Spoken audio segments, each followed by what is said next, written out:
Assalamualaikum warahmatullahi wabarakatuh. Waalaikumsalam warahmatullahi wabarakatuh. Salam, Om Swastiastu, Namo Buddhaya, salam kebajikan untuk kita semua. Selamat pagi, salam sejahtera untuk kita semua. Terhormat pada Bapak Insinyur Agus Sunsegarto MT, selaku Dekan Fakultas Teknik Universitas Dharma Persada. Yang terhormat kepada Bapak Yefri Chan MT, selaku Wakil Dekan 3 Fakultas Teknik Universitas Dharma Persada. Teknologi Informasi Universitas Dharma Persada. Yang terhormat kepada Saudara Denny Saputra selaku Ketua BEM Fakultas Teknik Universitas Dharma Persada. Yang terhormat kepada Saudara Izi Ramadan selaku Koordinator Permikomnas Wilayah 6 DKI Jakarta. Terhormat kepada Saudara Yonathan Zenlinson selaku Ketua Himpunan Mahasiswa Teknologi Informasi Universitas Dharma Persada. Yang terhormat kepada Saudara Virgiawan Sri Rafsanjani selaku Ketua Pelaksana acara webinar AI 2020. Yang terhormat narasumber acara webinar kita yaitu Bapak Afif Akbar Iskandar, serta yang terhormat para kakak, adik, dan teman-teman peserta webinar 2020 di pagi hari yang berbahagia ini. Alhamdulillahirrabbilalamin, puji dan syukur kita panjatkan pada Tuhan Yang Maha Esa. Karena berkat rahmat-Nya, kita dapat berkumpul bersama-sama pada kegiatan ini untuk menimba ilmu dari narasumber yang sangat luar biasa. Meskipun kegiatan ini dilakukan secara online, semoga kita semua tetap dalam keadaan sehat walafiat. Amin, amin ya rabbal alamin. Acara ini merupakan acara webinar yang diselenggarakan oleh Himpunan Mahasiswa Teknologi Universitas Dharma Persada. Webinar ini mengusung tema yaitu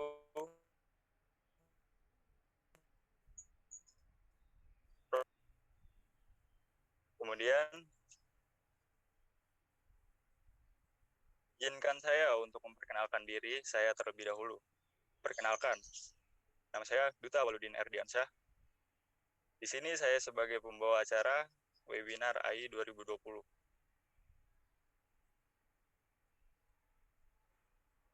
Selanjutnya, yaitu ada susunan acara yang akan saya bacakan. Yang pertama, ada pembukaan. Yang kedua, menyanyikan lagu Indonesia Raya. Yang ketiga, berupa sambutan. Yang keempat, pembacaan CV narasumber. Yang kelima, ada pemaparan materi oleh narasumber. Yang keenam, ada sesi tanya-jawab. Dan yang di acara yang ketujuh ada foto bersama, dan diakhiri oleh kita akhiri dengan kemudian sebelum kegiatan acara ini kita mulai, izinkan AI 2020.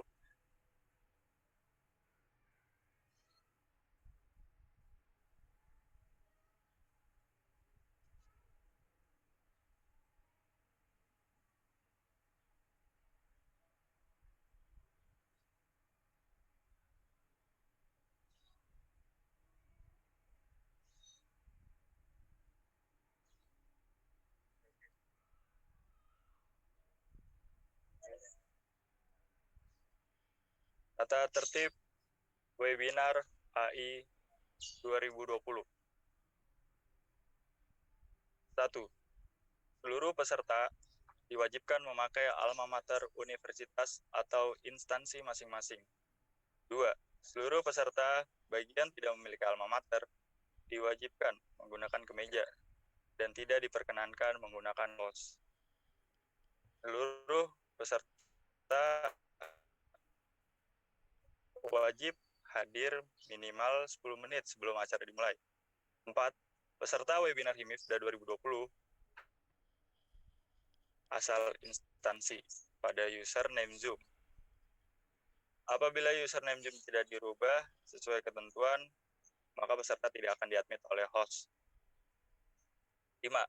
Seluruh peserta dilarang melakukan aktivitas lain, seperti makan, merokok, dan lain-lain yang mengganggu rangkaian acara webinar ini. 6. Seluruh peserta dilarang mengikuti rangkaian acara webinar apabila dalam pengaruh minuman beralkohol dan narkoba. 7. Seluruh peserta dilarang meninggalkan rangkaian acara webinar tanpa seizin panitia. 8. Seluruh peserta harus menunjukkan rasa persaudaraan dan tidak dibenarkan melakukan perbuatan yang melanggar norma-norma agama.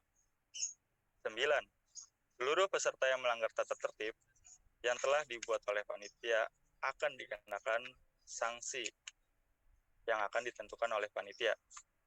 10 peserta tidak diperkenankan untuk berbicara belum waktu yang telah ditentukan.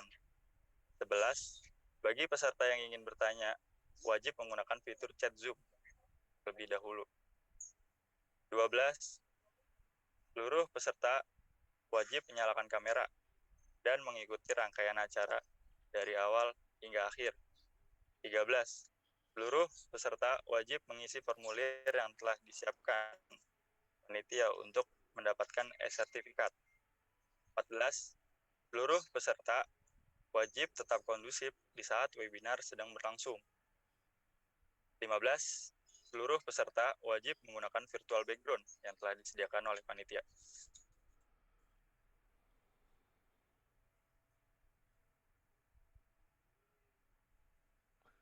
Ya.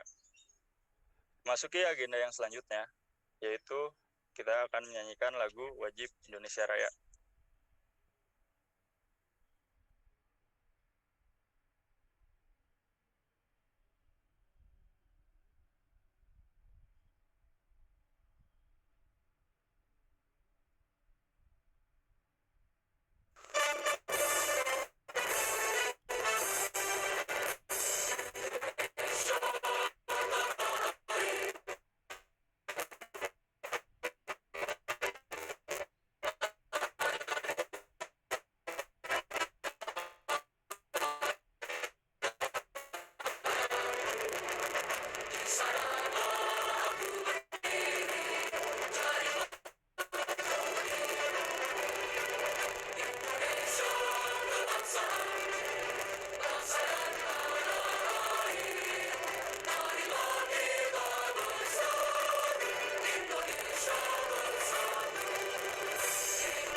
Ya, selanjutnya yaitu ada sambutan yang akan disampaikan oleh Saudara Virgawan Sri Rafsanjani selaku Ketua Pelaksana acara webinar AI 2020. Kepada Saudara Virgawan Sri Rafsanjani, waktu dan tempatnya dipersilakan. Assalamualaikum warahmatullahi wabarakatuh. Yang terhormat Bapak Insinyur Agus Sun Sugiharto MT selaku Dekan Fakultas Teknik Universitas Dharma Persada. Yang terhormat Bapak Yefri Chan MT selaku Wadek 3 Fakultas Teknik Universitas Dharma Persada. Yang terhormat Bapak Adam Arif Budiman STMkom selaku Kepala Jurusan Teknik Informatika Dharma Yang terhormat Denny Saputra selaku Ketua BEM Fakultas Teknik Universitas Dharma Persada. Yang terhormat Saudara Yonatan Zenlison selaku Ketua Himpunan Teknik Informatika Dharma Persada, dan teman-teman peserta webinar yang saya banggakan. Saya Firgiawan Silaf Sanjani selaku Ketua Pelaksana acara mengucapkan banyak terima kasih kepada teman-teman yang telah hadir hari ini di acara webinar HIMIF dan 2020. Semoga dari acara yang terselenggaranya acara ini dapat menambah wawasan dan ilmu yang bermanfaat buat kita semua. Dan saya harap teman-teman semua dapat mengikuti setiap rangkaian acara ini dengan tertib dan semangat. Sekian yang dapat saya sampaikan. Mohon maaf apabila terdapat kekurangan dan salah-salah kata. Wabillahi taufiq wal hidayah. Wassalamualaikum warahmatullahi wabarakatuh. Salam teknologi, HIMIF Jaya.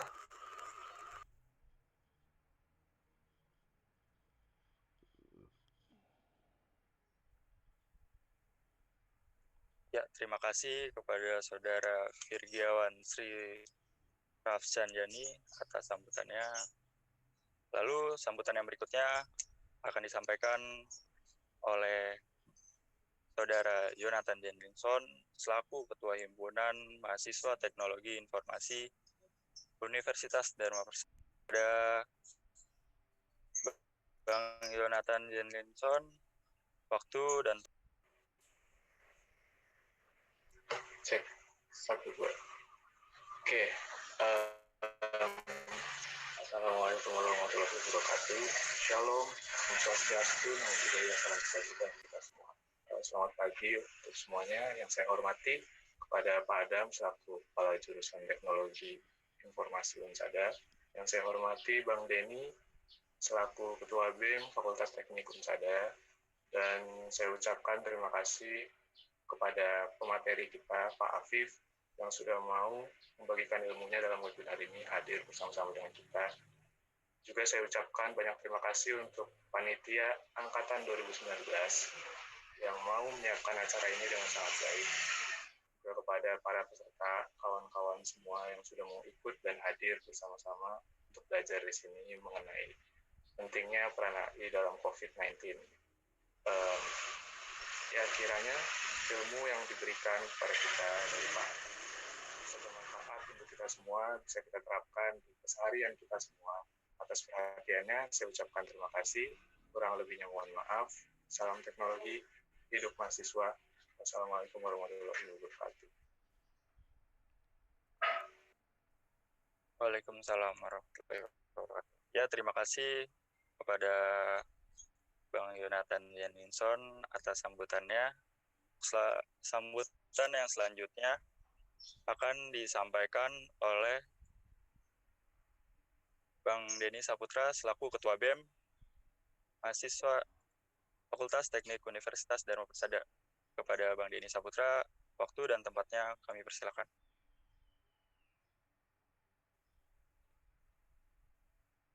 Terima kasih kepada MC webinar ini.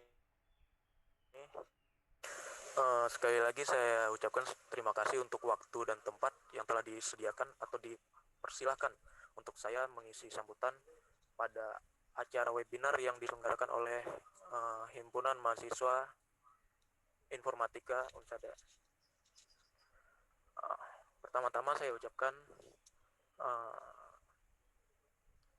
terima kasih banyak untuk waktunya. Dan yang saya hormati adalah Bapak Adam sebagai atau selaku Ketua Jurusan Teknologi Informasi. Lalu yang saya hormati di sini adalah Saudara Yonatan sebagai Ketua Himpunan HIMIFDA. Lalu kepada Firgiawan selaku Ketua Pelaksana. Dan yang saya banggakan kepada teman-teman mahasiswa sekalian, kepada panitia dan seluruh mahasiswa yang ada dan yang mengikuti webinar ini. Di sini saya ingin menyampaikan uh, tidak banyak, yaitu ingin menyampaikan rasa bangga. Kenapa? Karena HIMIPDA sendiri itu adalah salah satu himpunan yang pernah saya ikuti. Nah, di sini walaupun terkendala yang namanya COVID atau pandemi yang terjadi saat ini, tapi teman-teman HIMIPDA tetap semangat dan tetap melakukan yang namanya kegiatan-kegiatan dan mengadakan acara seperti ini, yang tujuannya adalah membagi ilmu, mengedukasi teman-teman semua yang mengikuti kegiatan seperti ini.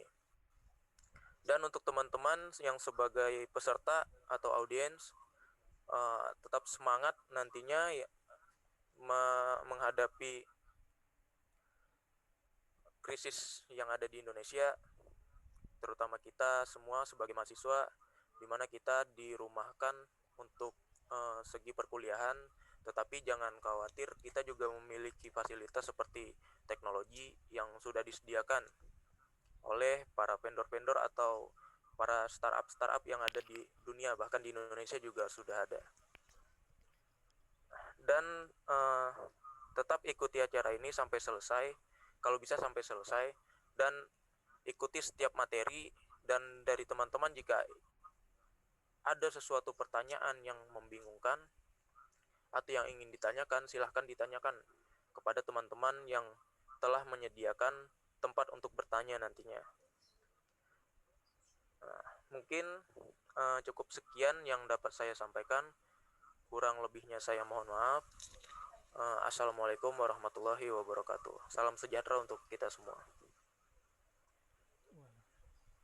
Terima kasih kepada Bang Denny Saputra selaku Ketua BEM Fakultas Teknik Universitas Dharma Persada atas sambutannya. Sambutan selanjutnya akan disampaikan oleh Bapak Adam Arif Budiman STMkom selaku Ketua Jurusan Teknologi Informasi Fakultas Teknik Universitas Dharma Persada. Kepada Bapak Adam Arif Budiman, waktu dan tempatnya.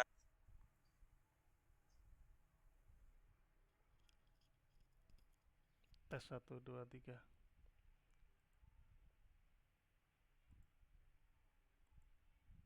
Ya. Terima kasih. Halo, 1, 2, 3. Dengar ya? Mas moderator, dengar suara saya?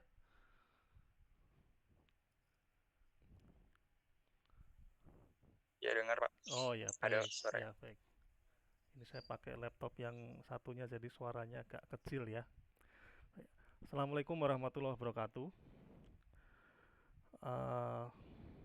Alhamdulillah kita pagi ini hadir dalam kondisi yang sehat dan ceria ya, diberi kesempatan dari Yang Maha Kuasa untuk mengikuti webinar yang bersifat keilmuan ya, dengan tema Artificial Intelligence atau kecerdasan buatan ya.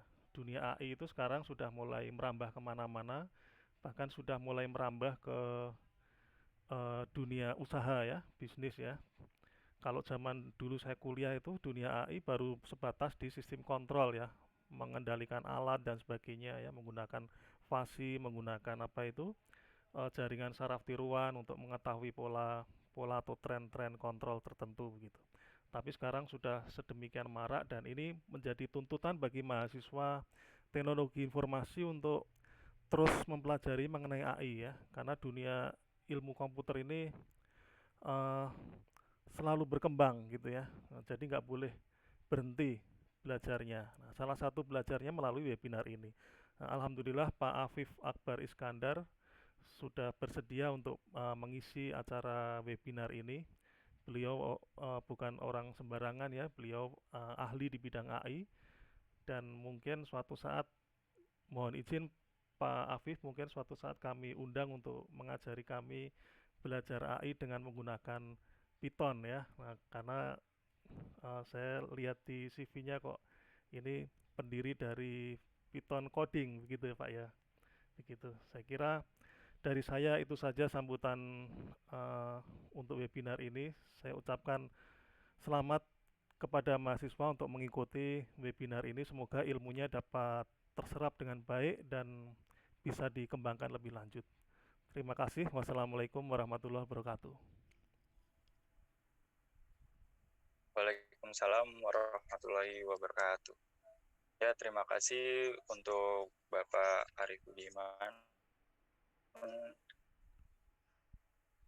Pemkom, atas sambutan yang sudah disampaikan. Lalu, untuk agenda yang selanjutnya adalah memasuki acara inti, yaitu pemaparan materi yang berjudul Peran AI, Artificial Intelligence dalam pencegahan COVID-19. Sekaligus, pada sesi ini akan ada tanya jawab oleh narasumber kita yang dipandu secara langsung oleh Kak Isnaini Imrotun selaku moderator. Pada Kak Isnaini Imrotun, waktu dan tempatnya kami persilakan.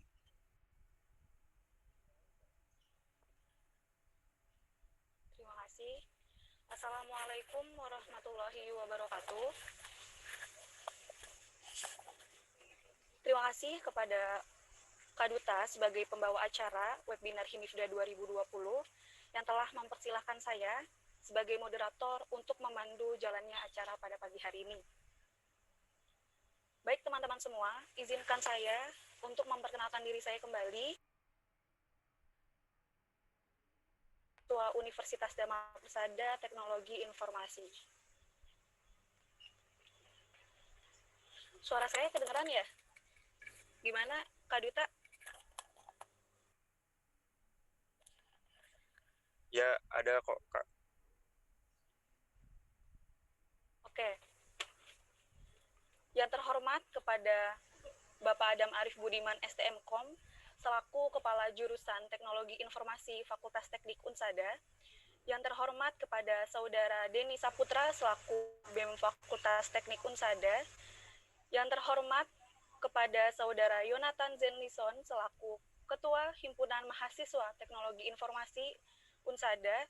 Yang terhormat kepada Virgiawan Sri Rafsanjani selaku Ketua Pelaksana Webinar HIMIFDA 2020. Dan yang terhormat kepada Bapak Afif Akbar Iskandar selaku pemateri kita pada pagi hari ini. Dan juga terima kasih kepada teman-teman peserta yang sudah meluangkan waktunya untuk bisa mengikuti acara webinar pada pagi hari ini. Bagaimana kabarnya teman-teman semua? Boleh dengar suaranya? Oh, oke, siap. Semoga kita sehat dan selalu dalam lindungan Allah Subhanahu wa taala ya, teman-teman.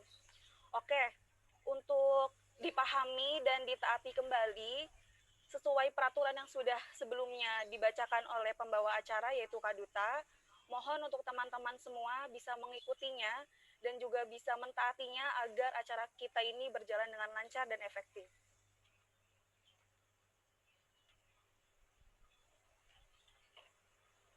Saya harap teman-teman semua peserta yang sudah bergabung dalam Zoom ini sudah siap ya untuk bisa mengikuti acara webinar kita pada pagi hari ini. Karena apa? Tema kita pada kali ini itu sangat menarik dan sangat luar biasa, yaitu peran artifisial dalam pencegahan COVID-19. Kita telah tahu bahwa beberapa bulan ini kita diharuskan untuk berkegiatan di rumah, guna untuk mengurangi penyebaran COVID-19. Nah, pada kesempatan kali ini, itu semua akan kita bahas bersama narasumber kita yang sudah hadir pada pagi hari ini. Beliau ialah seorang alumni Universitas Indonesia dengan gelar Bachelor of Mathematics pada tahun 2011 hingga 2015. Mungkin boleh di-share Kakak Panitia untuk CV dari Kak Afif.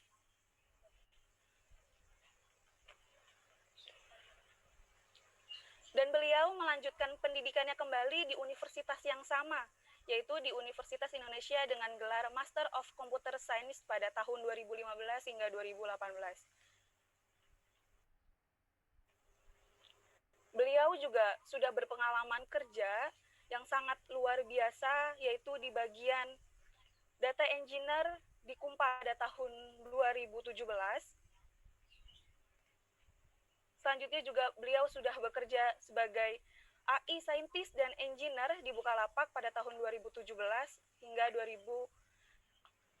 dari 2017 hingga sekarang. Dan yang luar biasanya kembali, beliau adalah seorang founder and content creator di ngodingpython.com yang sebelumnya sudah disampaikan oleh Pak Adam, bahwa beliau adalah seorang pendiri dari ngodingpython.com.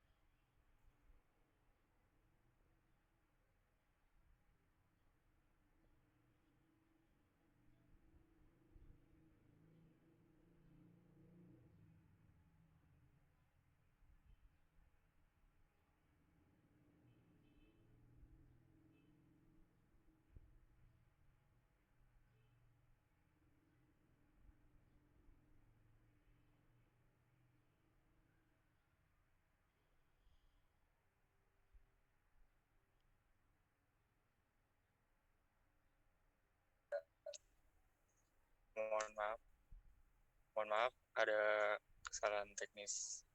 Bentar, mohon untuk ditunggu beberapa menit.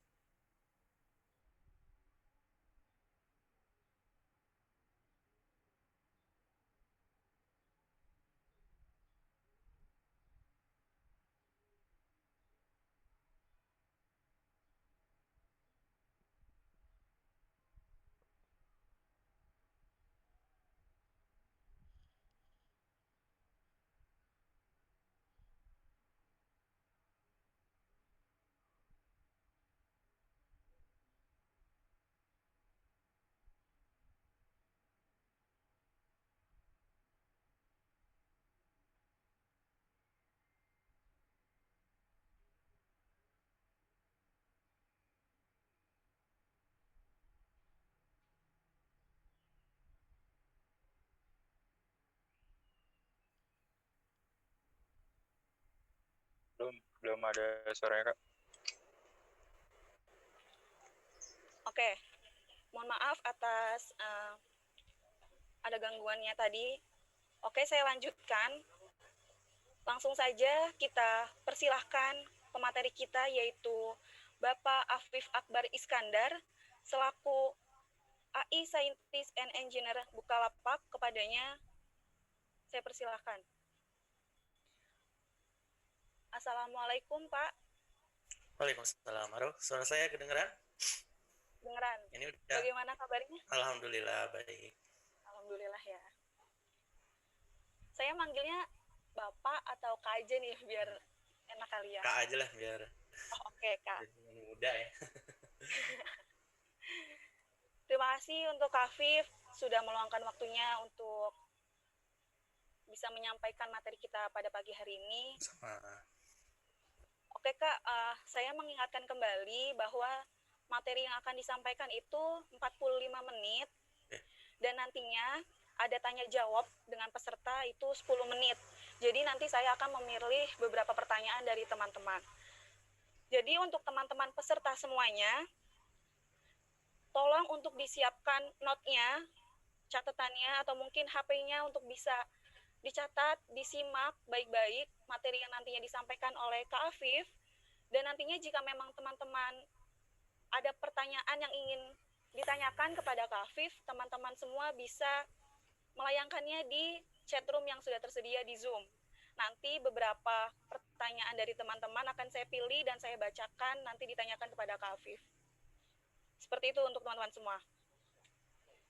Mungkin langsung saja tanpa menunggu waktu lama kepada Kak Afif Akbar Iskandar akan menyampaikan materinya kepada Kak Afif. Waktu dan tempat saya persilahkan. Oke, terima kasih Mbak Moderator. Ini udah kelihatan ya layar saya? Kelihatan. Oke. Bismillahirrahmanirrahim. Assalamualaikum warahmatullahi wabarakatuh. Selamat pagi teman-teman semua. Salam sejahtera untuk kita semua.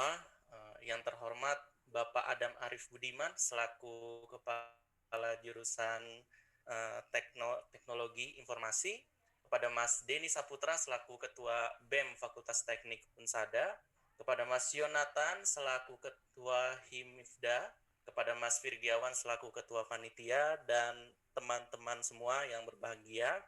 Alhamdulillah pada kesempatan kali ini pertama-tama saya mengucapkan terima kasih kepada teman-teman panitia yang sudah mengundang saya untuk mengisi acara di sini. Semoga apa-apa yang saya sampaikan di sini bisa bermanfaat untuk teman-teman semua. Pada kesempatan kali ini kita akan membahas mengenai kecerdasan artifisial dan peranannya di masa pandemi. Kecerdasan artifisial itu AI maksudnya, artificial intelligence. Ya, tadi seperti yang sudah dibacakan oleh Mbak Moderator gitu ya. Ini saya adalah seorang AI scientist dan engineer di Bukalapak. Lalu saya sekarang juga menjadi seorang instruktur data science di Hacktivate dari tahun 2019 sampai sekarang part-time. Terus saya juga membuat sebuah channel YouTube ya yang namanya Ngoding Python. Jadi buat teman-teman yang pengen belajar mengenai Python, AI, saya juga sempat ngebahas tentang IoT dengan menggunakan Python. Teman-teman bisa lihat-lihat channel Ngoding Python gitu ya. Kalau bisa subscribe juga. Nanti akan saya kasih lihat deh konten-kontennya kayak gimana. So, kita mulai dulu karena kita di sini ada dua pembahasan ya, AI dan COVID-19 serta peranan AI itu sendiri dalam menghadapi COVID-19. So kita kenalan dulu sama yang namanya artificial intelligence. Nah ini sebelum adanya COVID-19 ini udah pemerintah kita ini sudah aware dengan yang namanya kecerdasan artificial atau kecerdasan buatan gitu ya. Pak Presiden kemarin-kemarin sempat ada wacana untuk mengganti birokrat dengan kecerdasan buatan gitu ya. Maksudnya birokrat yang lebih repetitif kerjaannya dan bisa diganti dengan kecerdasan buatan. Terus kita juga sempat mendengar dari Bappenas gitu ya. Bappenas akan menjadi pilot project kecerdasan buatan untuk mengganti PNS eselon 3 dan 4. Mungkin teman-teman udah pernah dengar ya. Ini berita tahun lalu sih. Jadi sebelum ada pandemi fokus dari pemerintah untuk mengembangkan kecerdasan artifisial itu ke sana. Oke. Nah, ini sebenarnya bisa jadi sebuah kesempatan untuk kita gimana caranya kita bisa terjun ke dunia AI ini karena kita kan ini ya orang-orang IT ya, orang-orang teknologi informasi, tentunya ini akan menjadi kesempatan besar buat kita terutama teman-teman yang pengen terjun ke dunia AI ini sendiri. Tapi sebelum kita membahas itu lebih lanjut, kita kenalan yang namanya revolusi industri. Di mana revolusi industri ini adalah ketika ada major change atau perubahan yang besar di beberapa sektor, gitu ya. Sektor industri misalnya. Kita sekarang apalagi dengan COVID-19 ini bisa dikatakan akselerasi perubahan sebenarnya. Jadi dulu yang kita ada sebagian yang masih harus ke kantor gitu ya. Harus ke kantor jam 7, pulang jam 5 dan lain sebagainya. Sekarang dengan adanya COVID bahkan hampir ya 75% sampai 80% industri ini semua bekerja dari rumah. Termasuk saya di Bukalapak, alhamdulillah sampai sekarang saya masih WFH dan itu adalah salah satu percepatan perubahan. Ekonomi juga berubah gitu ya. Ekonomi yang tadinya kita dulu sistem barter jadi tukar dengan emas diubah jadi uang. Nah sekarang kita juga belanja udah nggak perlu tatap muka, ada e-commerce, di Instagram juga udah banyak yang jualan dan lain sebagainya. Jadi itu adalah perubahan besar gitu ya dari sektor ekonomi. Transportasi juga berubah. Kita bisa bertransportasi hanya tinggal menunggu di rumah gitu ya, buka aplikasi terus ojek atau taksi datang langsung dan seterusnya. Nah ini kalau misalnya kita lihat sejak dari revolusi industri ya, mulai dari tahun 1800 sekian sampai sekarang tahun 2020 ada revolusi pertama yang menggunakan mesin uap ya waktu itu, makanya dulu banyak ya kereta uap, mesin uap dan lain sebagainya. Nah, udah mulai abad ke-20 masuk ke electricity gitu ya. Ini pertarungan antara Nikola Tesla dan Thomas Alva Edison untuk AC dan DC-nya gitu ya. Sampai pada akhirnya AC lah yang menang dan sekarang kita menikmati listrik AC gitu ya. Itu adalah hasil dari produk revolusi industri jilid 2. Nah, revolusi industri jilid 3 mulai dari tahun 2000 awal gitu ya. Ini udah mulai pertarungan nih. Nah, kalau teman-teman pernah nonton film Steve Jobs dan Bill Gates itu berantem ya, untuk bukan berantem sih, bersaing untuk membuat komputer yang bisa kita nikmati sekarang di rumah ya.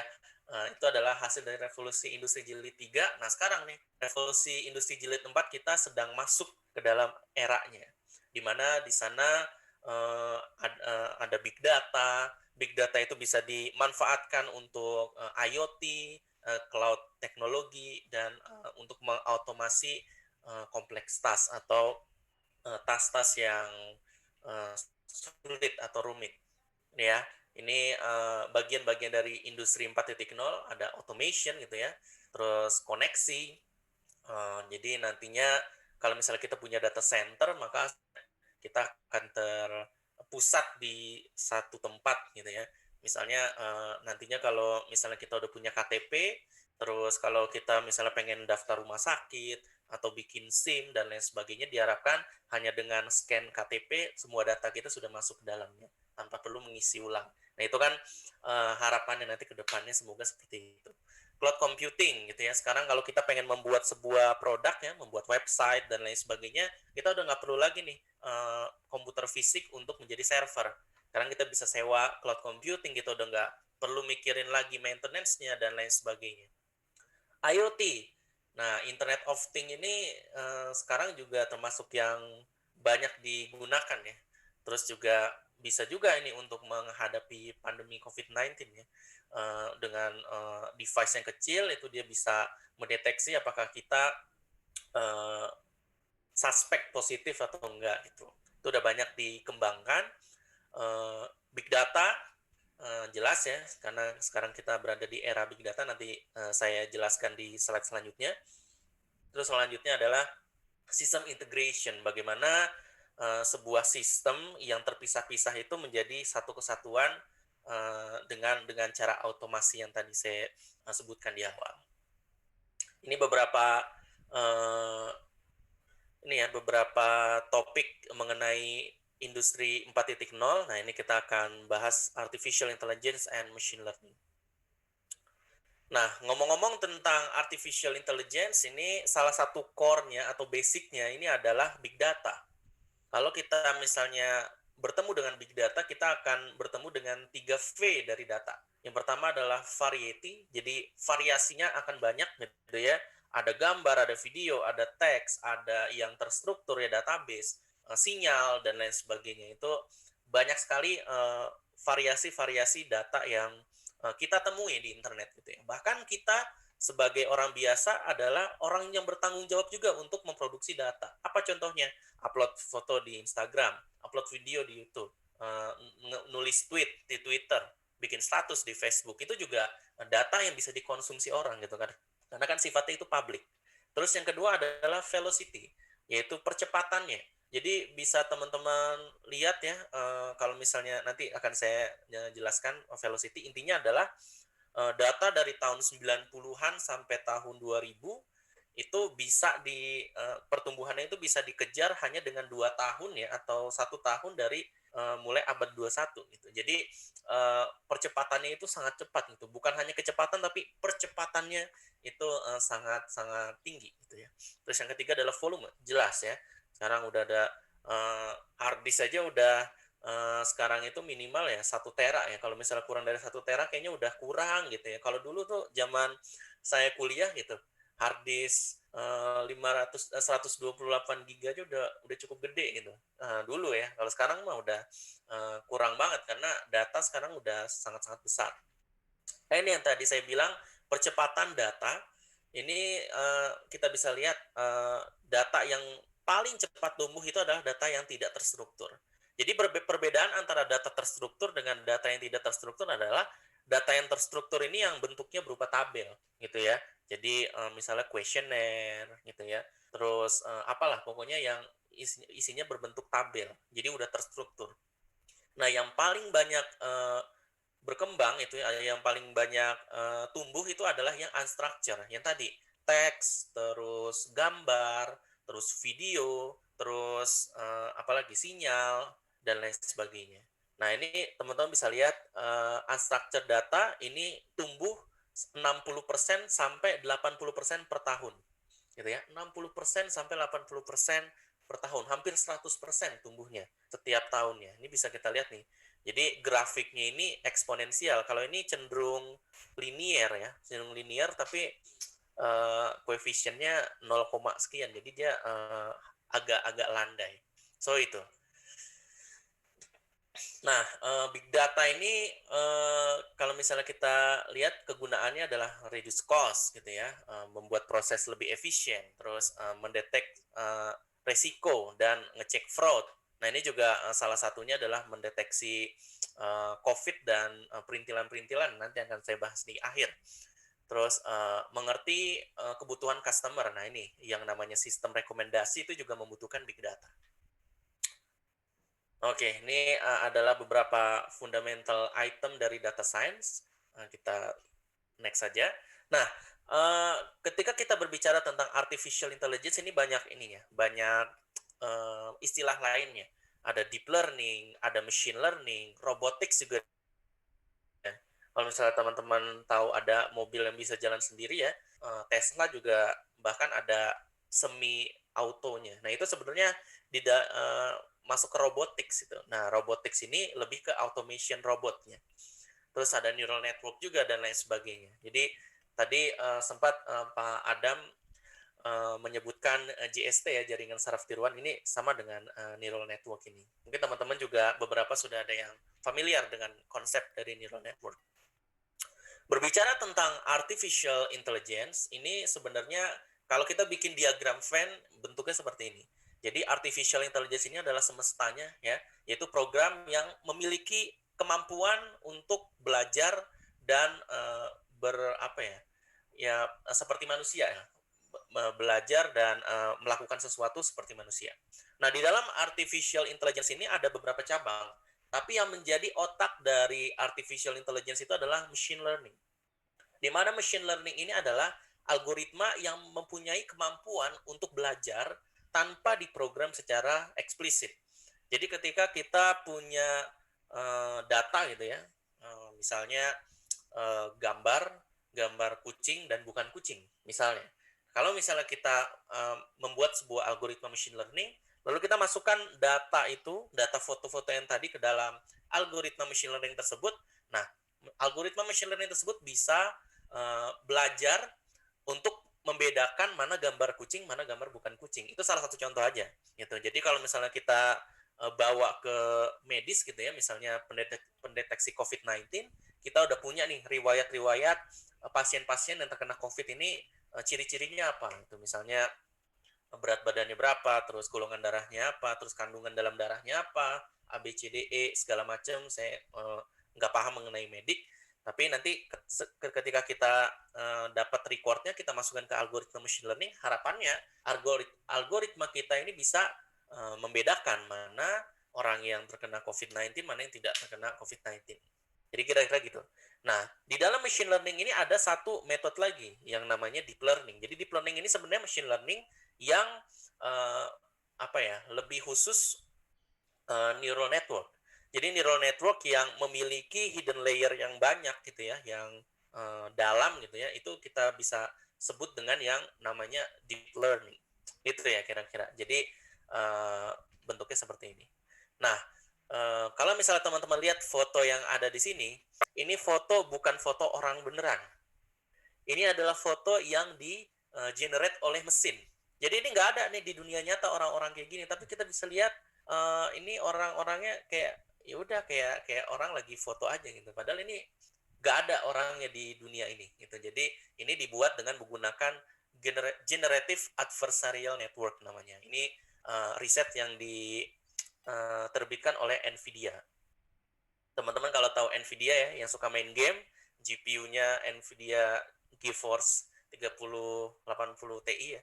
Nah, ini beliau mereka ini membuat riset AI juga. Nah, kalau teman-teman pernah main FIFA nih, saya jadul banget nih FIFA 18. Tapi kalau dibandingkan dengan si neural network mengkonstruksi fotonya Cristiano Ronaldo, teman-teman bisa bandingkan nih, keduanya lebih mirip yang mana. Nah, ini salah satu yang menjadi fenomenal juga pada tahun 2016, tepatnya bulan Maret, ini AlphaGo melawan Lisedol. Jadi AlphaGo ini adalah robot yang didesain oleh DeepMind. DeepMind ini adalah anak perusahaannya Google untuk untuk bermain Go.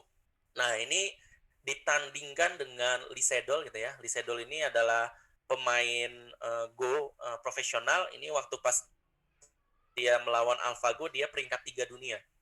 Bayangkan, peringkat 3 dunia, dan ternyata pas ditandingkan pada tahun 2016 tersebut, Lisedol dikalahkan dengan poin 4-1 gitu ya. 4 untuk AlphaGo dan Lisedol 1. Jadi dibuat 5 set permainan gitu ya, satu hari satu set. Nah, jadi AlphaGo tuh menang selama 4 hari dan Lisedol hanya menang 1 hari. Di tahun selanjutnya ditandingkan lagi nih kedua ini kalau saya bilang orang, AlphaGo bukan orang, kedua makhluk ini ya.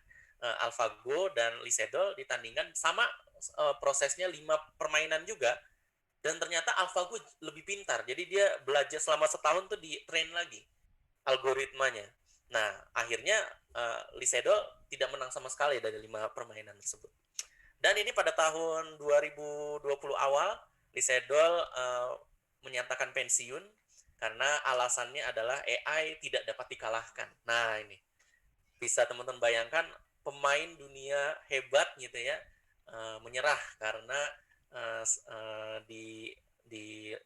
dikalahkan oleh AI, dan itu akan ya menjadi sebuah mungkin trauma bagi si Lisedol itu sendiri, dan akhirnya beliau mengumumkan pensiun. Nggak usah jauh-jauh kalau misalnya kita berbicara tentang AI atau kecerdasan artificial, saat kita buka-buka Facebook gitu ya, sosial media ya, Instagram, Twitter dan lain sebagainya, kita sebenarnya menggunakan fasilitas AI. Bahkan sekarang di HP-HP ada yang namanya AI kamera gitu ya, segala macam. Jadi sebenarnya AI itu nggak usah jauh-jauh. Ketika kita buka Facebook gitu, saat kita lihat homepage kita, maka yang ditampilkan di situ adalah bukan yang baru di-post, bukan yang populer, belum tentu. Yang ditampilkan itu adalah yang kira-kira kita pengen baca gitu dari teman kita, gitu ya. Misal kita sering berinteraksi dengan si A gitu, maka yang tampil di homepage kita most likely adalah yang di-post oleh si A itu, gitu. Jadi kira-kira gitu. Itu semuanya AI. Kalau misalnya teman-teman aktif Facebook pada tahun 2009-an gitu ya, teman-teman pasti tahu bedanya. Kalau tahun 2009 pas kita buka Facebook, maka yang pertama kali muncul di beranda kita adalah yang baru diupdate oleh teman kita gitu. Jadi siapapun teman kita yang baru update gitu ya, itu akan disort berdasarkan waktu postnya gitu. Jadi semakin lama dia ngepost, maka postnya akan semakin tenggelam. Tapi kalau sekarang belum tentu. Gitu. Nah, sekarang pertanyaannya adalah bagaimana komputer bisa melakukan hal tersebut? Gimana dia bisa belajar bermain Go? Gimana caranya dia bisa tahu gitu ya, kalau e-commerce gitu, misal kita buka lapak gitu, terus kita pengen belanja, kok dia tahu ya apa yang kita pengen beli gitu, direkomendasikan gitu. Nah, jadi kalau misalnya kita berbicara machine learning gitu ya, kita tentunya punya data. Tapi yang jelas adalah kita perlu data untuk ngetrain sebuah machine learning. Yang mana machine learning ini adalah otak dari artificial intelligence itu sendiri. Jadi kita punya data, kita masukin ke dalam mesin. Nah, setelah datanya ini kita train ke dalam mesin ini, di mana mesin ini udah di-coding dengan algoritma machine learning ya. Nah, setelah dia selesai, kalau misalnya kita punya data baru, dimasukin ke dalam mesin ini, maka outputnya adalah actionnya. Outputnya adalah prediksinya, maksudnya. Prediksi dari apa yang udah dia pelajarin. Misalkan tadi contohnya adalah data ini adalah data medical record. Jadi paru-paru lah, ronsen paru-paru dari orang yang terkena COVID dan yang negatif COVID gitu ya. Jadi kita kalau ngasih data, jangan kasih data yang positif doang. Kita kasih data negatif supaya mesin bisa membedakan mana yang positif, mana yang negatif. Misal kita punya 1000 foto ronsen paru-paru. Kita kasih tahu juga nih, ini yang kena COVID, ini yang enggak. Nah, nanti mesin ini akan mempelajari tuh polanya. Makanya ada di dalam machine learning namanya pattern recognition, gitu ya. Dia akan melakukan prediksi polanya, mana yang kira-kira terkena COVID dan enggak. Nah, setelah selesai belajar, si mesin ini akan mengeluarkan sesuatu yang disebut dengan model. Nah, model ini kalau misalnya kita input dengan data baru, misalnya ada orang yang suspek baru nih, dia udah ronsen, terus hasil dari ronsennya dimasukin ke dalam mesin. Nah, mesin ini akan melakukan ini prediksi, kira-kira dia berapa persen terkena COVID, berapa yang enggak. Gitu. Nah, nanti ujungnya gimana? Ujungnya adalah tergantung dokternya, kira-kira dokternya setuju atau enggak nih sama prediksi mesinnya. Jadi jangan berpikir bahwa AI ini benar-benar mengganti full semuanya dengan mesin, enggak. AI ini dibuat untuk mempermudah pekerjaan dari manusia gitu. Yang tadinya analisanya harus seminggu, berapa hari, itu bisa dilakukan dalam beberapa menit saja dengan menggunakan AI itu sendiri gitu. Nah, jadi perbedaan antara ini bukan tradisional ya, lebih ke saya ngomongnya konvensional. Conventional programming ini kalau misalnya kita punya mesin ya, komputer ini, yang diinput ke sini adalah data dan programnya. Jadi misal program yang sederhana lah, kita pengen mendeteksi atau menebak dia itu bilangan ganjil atau bilangan genap. Nah, maka yang kita masukkan di sini adalah angkanya dan juga programnya. If dia bisa dibagi 2, maka dia bilangan genap. Selain itu bilangan ganjil. Itu yang kita masukin. Maka yang dikeluarkan adalah outputnya. Oh, ini bilangan genap. Oh, ini bilangan ganjil. Dan seterusnya. Sedangkan kalau machine learning, perbedaannya adalah yang dimasukkan ke sini adalah data dan outputnya.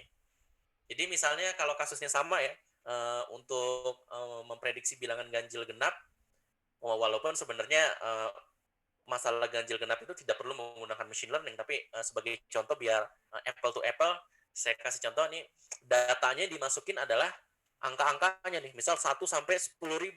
Terus outputnya apa aja? Jadi 1 itu bilangan ganjil, 2 itu bilangan genap, 3 itu bilangan ganjil, dan seterusnya sampai 10.000.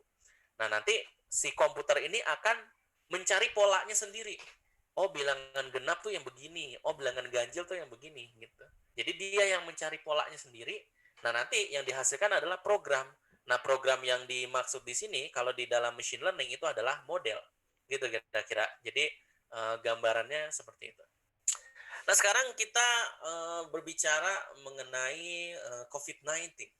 Jadi seperti yang kita tahu ya, pandemi COVID-19 ini bisa dikatakan sesuatu yang cukup menggemparkan dunia ya, karena bukan hanya kita aja di negara Indonesia, tapi seluruh dunia suffering gitu ya dengan adanya COVID-19 atau coronavirus disease tahun 2019. Kita juga lihat pertumbuhannya ini sangat-sangat memprihatinkan. Mulai dari awal kasusnya, saya lupa ingat itu tanggal berapa, antara tanggal 6 Maret atau tanggal berapa lah. Mungkin sekitar awal bulan Maret, yang tadinya 1, 2 ya, 2 orang. Terus naik lagi jadi 10, naik lagi jadi berapa. Yang tadinya kita di bulan Mei ini kalau naiknya 100 saja, bulan April sini, kalau naik ke 100 ya kita udah 100 nih. Lama-lama naiknya 200 gitu ya, 200, wah udah 200 nih. Lama-lama naiknya 300, wah, dan seterusnya. Sekarang udah new normalnya berapa? 1000, 2000 kasus per harinya. Jadi ya itu percepatannya sangat-sangat memprihatinkan. Kalau kita lihat di Jawa Barat saja ya, ini total kasusnya ada segini, sembuhnya segini, meninggalnya segini gitu ya, satu Indonesia segini. Oh nih untuk hari ini ya, ini data hari ini, data kemarin sih lebih tepatnya, 4.700, sudah hampir 5.000 untuk satu hari total kasusnya nambahnya. Ya, jadi sangat-sangat memprihatinkan. Yang kita harap juga COVID-19 ini juga segera berakhir gitu ya. Nah, kalau misalnya kita berbicara peranan AI di dalam menghadapi COVID-19 ini sebenarnya ada beberapa ide yang sudah dicanangkan gitu ya. Kemarin juga sempat ada, kalau teman-teman ikut AI Summit di Indonesia yang pertama kali yang diselenggarakan oleh apa ya, Ban PT apa Menristek ya, saya lupa. Jadi yaitu banyak riset-riset yang sekarang udah mengarah ke COVID-19 ini. Jadi kita lihat ini ada berita tanggal 5 November, kecerdasan artifisial bantu layanan kesehatan saat pandemi COVID-19. Nah, bantunya dari mana? Bantunya bisa dari kemarin sempat ada chatbot dari pemerintah ada, gitu ya. Terus nanti kita juga bisa buat gitu ya, kalau misalnya teman-teman berminat gitu ya, misalnya bikin untuk deteksi gejala awal gitu segala macam dari misalnya kuesioner yang diberikan gitu ya, nanti hasil kuesionernya tinggal diproses dengan menggunakan katakanlah decision tree dan lain sebagainya gitu ya, antara kita harus periksa ke dokter atau enggak, cukup di rumah aja gitu dan lain sebagainya. Banyak hal yang bisa kita lakukan gitu ya dengan kecerdasan artifisial untuk bantu layanan kesehatan saat pandemi COVID. Terus pandemi dengan AI, penggunaan AI yang tepat dapat menghasilkan manfaat yang luar biasa. Jelas, ini sangat-sangat bermanfaat nantinya kalau misalnya kita bisa menggunakan AI dengan tepat. Nah, nanti kita akan bahas poin-poin apa aja yang bisa kita lakukan dengan AI. Ini bahkan berita tanggal 12 Agustus nih ya. Kecerdasan buatan diklaim jadi kunci akhir pandemi COVID-19. AI bisa selamatkan ribuan nyawa. Nanti kita coba lihat apa yang bisa dilakukan oleh AI atau kecerdasan artifisial untuk mengakhiri pandemi COVID-19 ini. Ya, ini tanggal 6 Oktober, pemerintah kembangkan teknologi kecerdasan buatan untuk tangani pandemi COVID-19. Jadi, kalau misalnya kita lihat dari beberapa berita-berita mengenai kecerdasan buatan dan pandemi COVID-19, teman-teman bisa menyimpulkan bahwa field dari AI ini tuh sangat-sangat dibutuhkan sebenarnya. Jadi walaupun misalnya teman-teman kemarin sempat bingung ya pas sebelum ada COVID-19 ini, AI buat apa ya gitu ya. Mungkin ada yang berpikiran seperti itu. Nah, ini salah satunya sebenarnya bisa buat kasus-kasus yang tidak terduga seperti pandemi yang ada akhir-akhir ini gitu. Jadi orang sekarang berlomba-lomba untuk membuat sebuah solusi bagaimana caranya kita bisa mencegah pertumbuhan AI atau bahkan mengakhiri pandemi COVID-19. Jadi di sini saya mau coba rangkum ada 4 cara AI melawan COVID-19, melawan dalam tanda kutip ya, dari segi medis maupun non-medis gitu ya. Tentunya kita tidak semuanya berada dalam field medical gitu ya, teman-teman.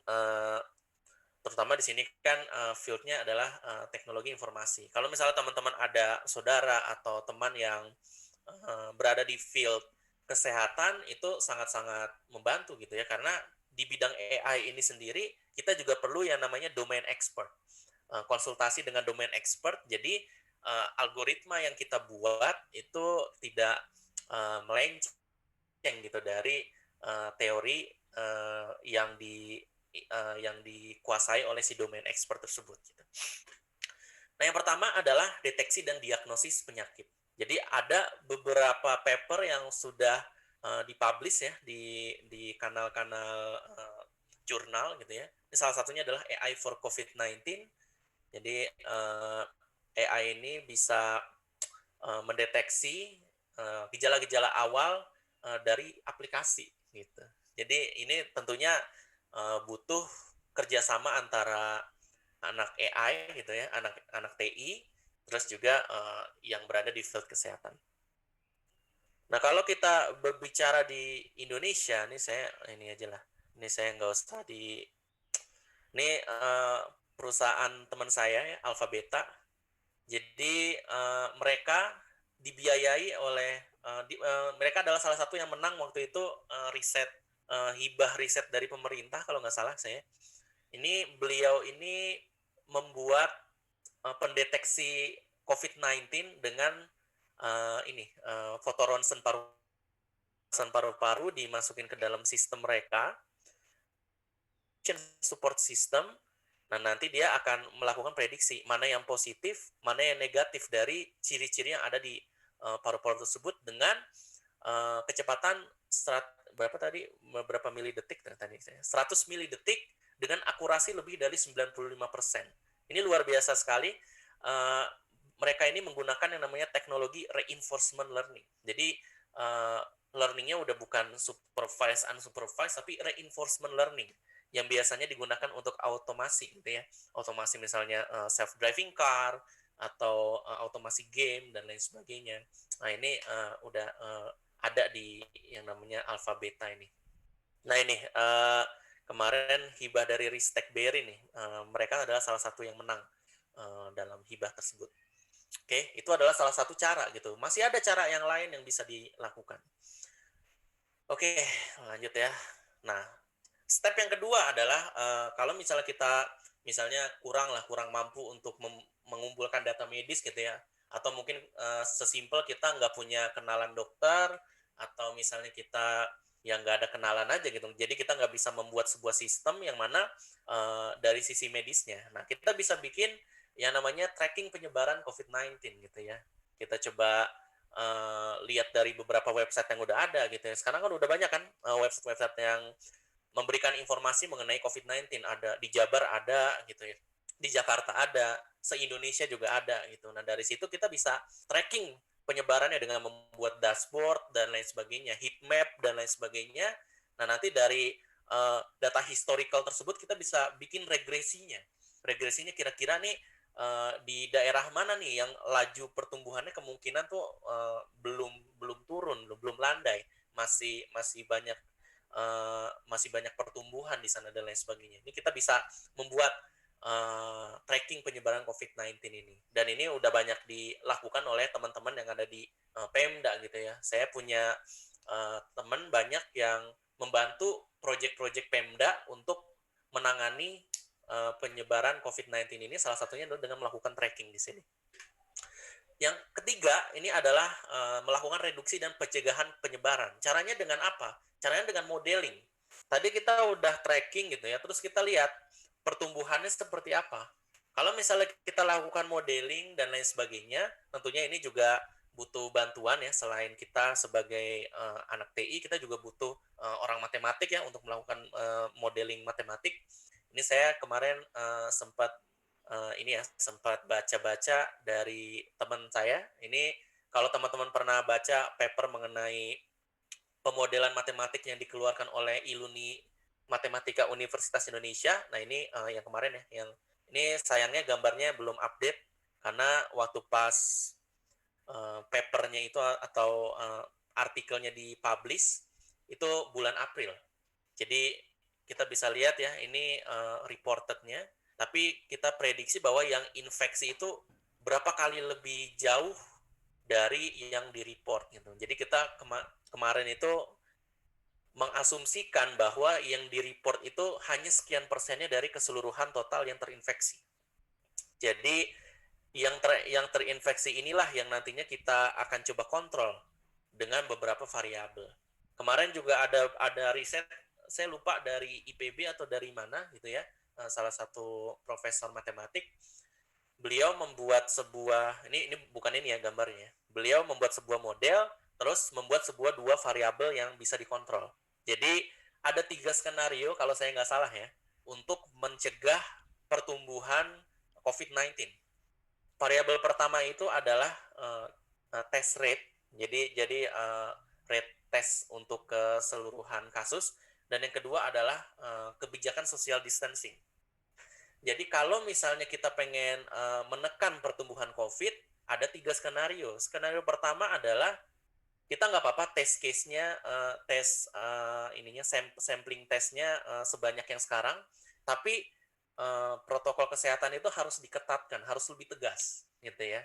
Nah, itu solusi yang pertama. Solusi kedua, kalau kita tidak bisa tegas, gitu ya, tidak bisa tegas untuk yaitu yang social distancing atau protokol kesehatan, banyakin tesnya. Nah, itu yang kedua, banyakin tesnya, sehingga ketika kita banyak tesnya,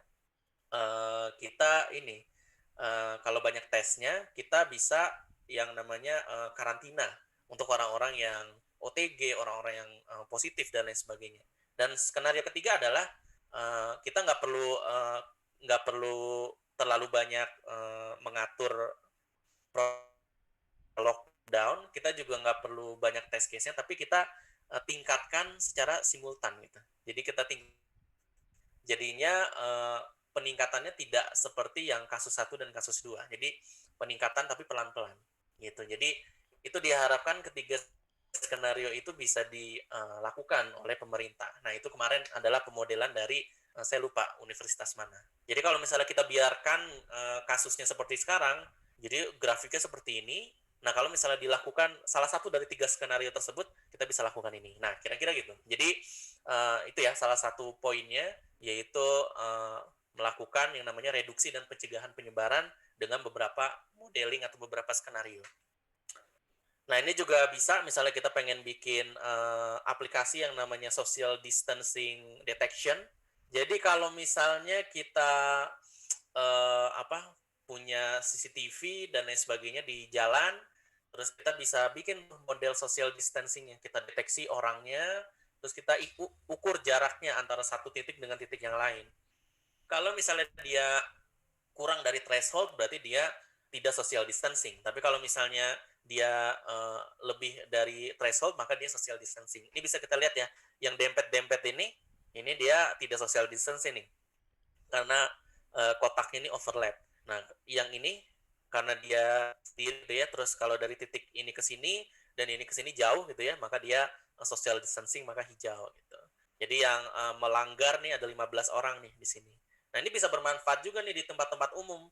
Jadi kalau misalnya kita benar-benar menegakkan protokol kesehatan gitu ya, terus kita nggak bisa ngontrol 24 jam orang yang lalu lalang, kita pasangnya CCTV misalnya di mall atau di jalan, di dalam sebagainya, dimasukin algoritma AI itu sendiri. Nah ini kita bisa hitungin ada berapa yang masih tidak patuh terhadap protokol kesehatan. Kira-kira gitu.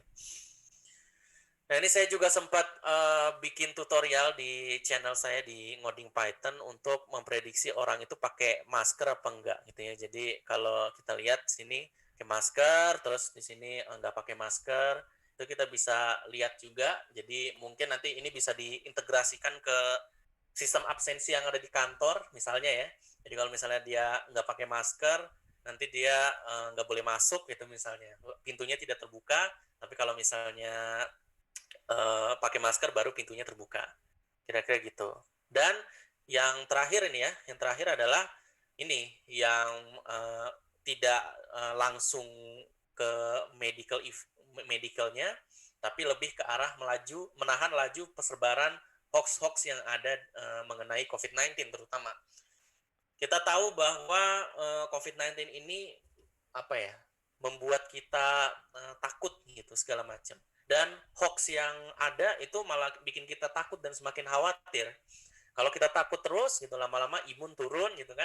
Lama-lama imun turun berarti muncul, bisa jadi kita bisa gampang terinfeksi COVID-19 gitu. Jadi kalau menahan laju persebaran hoax ini udah banyak algoritma yang seliweran banyak yang tersebar di internet gitu ya, dari NLP dan lain sebagainya. Nanti kita tinggal kumpulin aja nih berita-berita yang berita-berita yang hoax, terus di train dengan menggunakan algoritma machine learning, dapat sistem gitu ya. Nah, nanti sistem itu kita deploy di website. Nanti kalau misalnya kita teman-teman pengen ngecek apakah berita ini palsu apa enggak, tinggal buka website-nya, tinggal masukin beritanya atau linknya, nanti dia akan menilai, oh ini hoax, ini enggak hoax, kira-kira gitu. Jadi sesimpel menahan laju persebaran hoax mengenai COVID-19 aja itu kita bisa berkontribusi dalam melawan COVID-19 di Indonesia. Nah, ini adalah referensinya.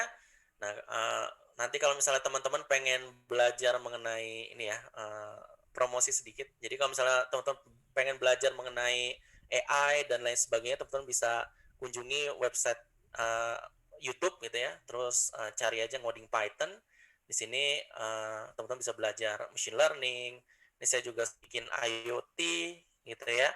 terus kita juga ngobrol-ngobrol sama expert juga, dan lain sebagainya. Nanti kita belajar bareng lah di situ, sehingga nantinya kalau teman-teman bisa gitu ya, udah bisa berkecimpung di dunia AI, depannya teman-teman bisa berkontribusi dalam memajukan negara Indonesia dari segi teknologi. Oke, sekian itu aja dari saya. Ini udah hampir setengah 11, udah hampir 45 menit. Saya kembalikan lagi ke moderator. Silakan, Mbak. Wah, alhamdulillah. Terima kasih untuk Kak Afif. Mungkin untuk teman-teman yang sudah ada pertanyaan yang ingin ditanyakan, bisa langsung saja diketik di chat room-nya. Jadi tadi kita semua sudah membahas apa itu dari pengertian dari AI sendiri, terus juga tadi sudah di AI untuk pencegahan dari COVID-19 ini.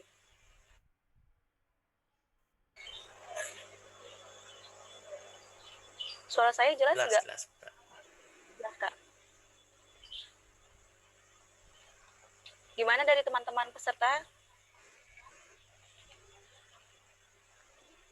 Oh, mungkin belum ada kali ya, Kak. Mungkin dari saya pertanyaannya, Kak. Boleh, silakan. Jadi kan kita tahu nih, Kak, selama berapa bulan ini kita emang benar-benar harus aktivitas di rumah yang harus benar-benar belum bisa selama 3 bulan per awal tuh kita harus benar-benar di rumah, nggak bisa kemana-mana gitu. Setelah itu adanya dengan new normal, kita yang mengharuskan menggunakan masker, terus jaga jarak, segala macam seperti itu. Nah, dari penjelasan Kak Afif tadi sebelumnya kan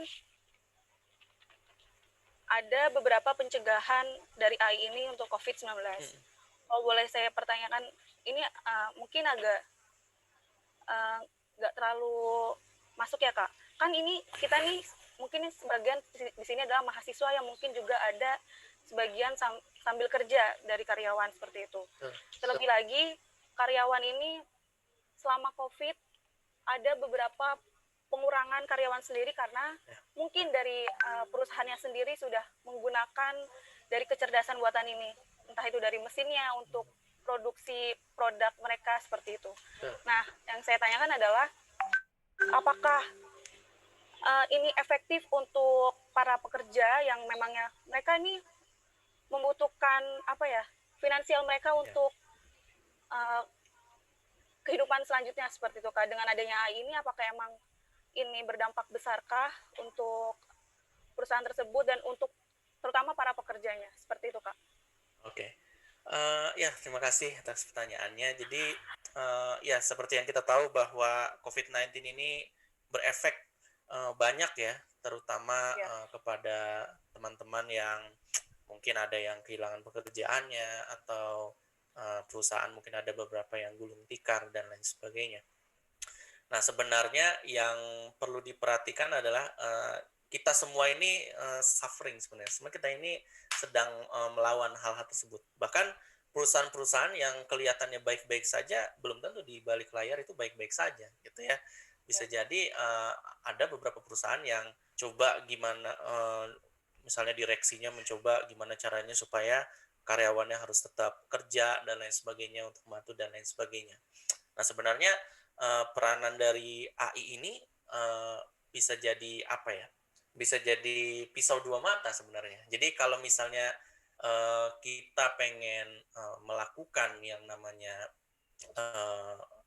pengimplementasian AI gitu ya di dalam sebuah perusahaan, itu kita harus yang namanya riset gitu ya dan lain sebagainya. Kita nggak to be fair, kita nggak bisa memberikan solusi yang instan gitu, terutama di AI, karena di AI ini lebih ke risetnya. Jadi bagi perusahaan-perusahaan yang pengen mengimplementasikan AI di dalam perusahaannya, dia harus men-spare waktu dan investasinya untuk riset gitu. Jadi kalau menurut saya di sini ya, untuk yang teman-teman di sini yang bukan teman-teman di sini ya, teman-teman yang terkena dampak COVID-19 itu sebenarnya belum atau mungkin tidak ada belum ada hubungan langsung ya dengan AI. Tapi nah itu tadi, gimana caranya supaya si AI ini bisa mencegah dulu nih pertumbuhan COVID sehingga keadaan kembali kondusif lagi gitu. Jadi yang difokuskan itu adalah bukan ke pekerjaannya tapi lebih ke pengontrolan si COVID-19, gimana caranya supaya COVID-19 cepat selesai dan akhirnya kondisi akan healing secara bertahap. Kira-kira gitu sih jawaban saya mengenai apa yang Mbak pertanyakan. Oh, berarti emang untuk sekarang mungkin pemerintah juga lebih fokusnya untuk COVID dulu kali ya. Betul. Mungkin emang beberapa dampak besar untuk para pekerja yang mungkin mereka banyak pekerjaannya juga seperti itu. Oke, mungkin ada nih Kak pertanyaan dari teman-teman kita yang sudah menanyakan di chat room. Yang pertama ini dari M. Arif Al-Mudafar. Pertanyaannya, apakah dalam mempelajari AI harus menggunakan bahasa pemrograman Python? Seperti itu, Kak. AI ini sebenarnya adalah sebuah konsep gitu. Jadi AI ini sama seperti konsep-konsep pemrograman lainnya gitu ya. Misalnya pemrograman web, pemrograman aplikasi dan lain sebagainya, yang mana dia itu tidak agnostik ya, agnostik terhadap bahasa pemrograman sebenarnya. Jadi kalau misalnya kita mau bikin AI bisa aja, kalau mau pakai Java, bisa mau pakai R, pakai MATLAB atau pakai C bisa. Cuman bahasa Python ini kelebihannya apa? Bahasa Python ini kelebihannya adalah dia itu high level language. Jadi dia itu mudah dipelajari untuk orang-orang yang bahkan baru pertama kali nyemplung ke dunia. Kalau kita sebagai orang yang udah biasa ngoding gitu misalnya ya, mau pakai C ya nggak masalah. Sesimpel mendeklarasikan variabel, mengalokasikan memori dan lain sebagainya, itu kan sesuatu yang biasa bagi kita, tapi tidak biasa bagi orang yang baru belajar. Ngapain kita pakai alokasi memori? Ngapain kita deklarasi variabel? Ini harus integer, ini harus apa-apa gitu. Jadi bahasa Python ini makanya banyak digandrungi karena yang masuk ke Python itu kebanyakan untuk data analisis. Dan data analisis itu bukan nggak semuanya dari background pemrograman, ada yang dari matematik, ada yang dari statistik, ada yang dari ekonomi mungkin dan lain sebagainya. Jadi karena dia mudah dipelajari, terus dia open source, banyak library yang bisa digunakan dan lain sebagainya, maka bahasa Python ini adalah menjadi salah satu pilihan yang bagus untuk mengimplementasikan AI. Karena ya komunitasnya gede, teman-teman bisa kalau ada kesulitan bisa langsung tanya ke grup gitu ya, atau tanya ke baca dokumentasinya di Stack Overflow juga udah banyak yang implementasi. Jadi itu lebih ke banyak usernya sehingga bisa lebih mudah untuk mengembangkannya. Kira-kira gitu jawaban saya.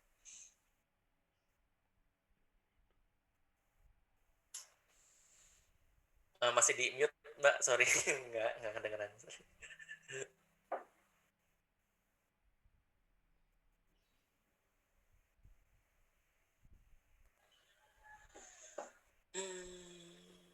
Sorry Mbak operator masih moderator masih di mute. Ya. Oh ya maaf Kak. Sorry. Gimana buat Kak siapa nih? Arif. Nah, berhubung emang ini di mute oleh panitia, mungkin nanti untuk memang jawabannya puas atau tidak bisa menggunakan kode seperti ini aja kali ya. Oh, iya. Gimana Kak Arif? Sudah puas dengan jawabannya? Kalau memang belum, bisa seperti ini. Kalau memang sudah puas, boleh menggunakan kode seperti ini. Oke.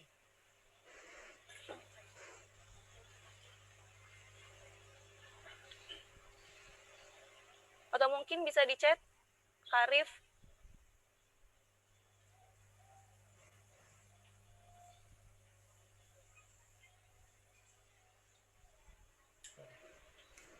Oke, sudah puas. Alhamdulillah, Mas Arif. Alhamdulillah. Mungkin langsung ke pertanyaan selanjutnya ya, Kak Afif. Boleh. Pertanyaan kedua itu dari Kameta. Beliau bertanya, peran AI apakah masih ada perkembangan lebih lanjut lagi untuk kedepannya pada masa pandemi? Jika ada, mohon untuk penjelasan penjelasan perkembangan tersebut, Kak. Ya, jadi yang namanya AI ini adalah field yang terus berkembang gitu, karena balik lagi kita sekarang masih dekat dengan gerbang revolusi industri 4.0, di mana karena kita masih baru masuk nih ya ceritanya dalam tanda kutip ya, kita masih banyak inovasi-inovasi yang bisa dilakukan untuk AI ini sendiri. Gitu. Nah sekarang perkembangannya itu kayak gimana sih kira-kira? Nah sekarang ini kalau misalnya kita berbicara mengenai AI yang dikembangkan sekarang ini lebih ke task spesifik gitu ya.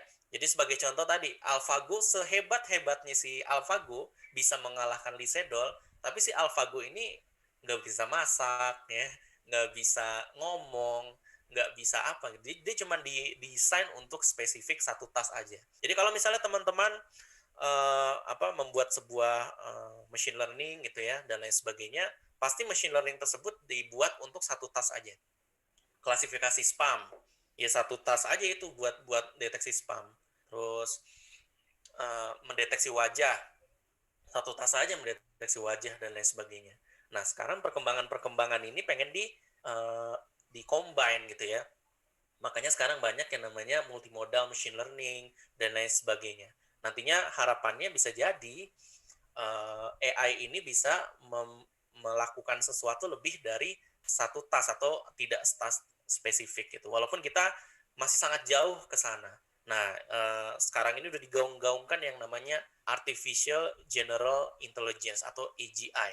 Walaupun AGI ini masih banyak orang-orang yang skeptis sama konsep ini karena kayaknya nggak mungkin mesin bisa kayak gitu dan lain sebagainya. Jadi ya masih banyak ya, terutama di pandemi ini ya.